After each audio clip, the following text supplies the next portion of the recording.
15 मिनिटात डोसा खायचा आहे तर ही रेसिपी तुमच्यासाठी. अगदी 15 मिनिटात होणारा सेट डोसा बनवण्यासाठी मी इथे 1 वाटी रवा घेतला आहे. रवा बारीक किंवा मोठा दोन्हीही चालतील.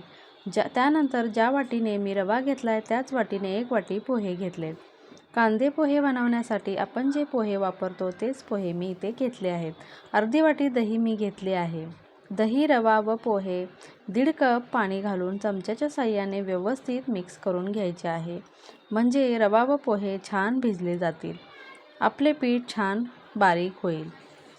हे सर्व मिश्रण मिक्सरला एकदम गंधासारखे असे वाटून घ्यायचे आहे.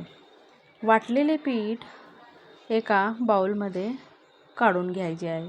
त्यामध्ये अर्धा चमचा मीठ व अर्धा चमचा इनो घातला आहे. त्यावर 1 चमचा पाणी घालायचे आहे. हे मिश्रण व्यवस्थित असे मिक्स करून घ्यायचे आहे. तोपर्यंत तवा गरम होण्यासाठी आपल्याला ठेवून द्यायचा आहे. तुम्ही इथे बघू शकताय इनो व मीठ टाकल्यानंतर अगदी छान असे हे बॅटर फुललेले आहे. त्यामुळे आपला डोसा अगदी छान होतो. त्यानंतर इथे मी तव्यावरती थोडंसं पाणी घातले व कपड्यानं पुसून घेतले. पळीच्या साहाय्याने 2 पळी बॅटर आपल्याला या तव्यावरती घालून द्यायचा आहे. तवा तुम्ही नॉनस्टिकचा वापरलात तर हा डोसा अगदी छान होईल.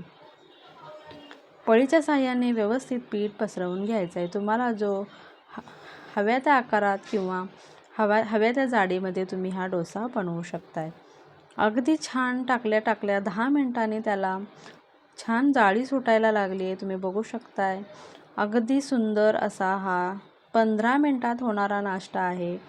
मुलांना कधी खूप भूक लागते, पटकन होण्यासारखा हा पदार्थ आहे. 1 चमचा तेल मी डोशाच्या साईडून घातलेला आहे. म्हणजे डोसा छान आपला होईल व तव्याला चिकटणार नाही. अगदी सुंदर असा हा एकदम कापसासारखा मऊ लुसलुशीत डोसा तयार होतो. तुम्हाला जर पूर्ण व्हिडिओ बघायचा असेल तर त्रिकोणी बटनावरती क्लिक करा. आता मी तुम्हाला झालेले डोसे दाखवते. हे बघा अगदी सुंदर असे मऊसूत कापसासारखे डोसे झालेले आहेत. मुलांना देखील खूप आवडतील. पुन्हा भेटूया एका नवीन रेसिपीसोबत. तोपर्यंत बाय बाय.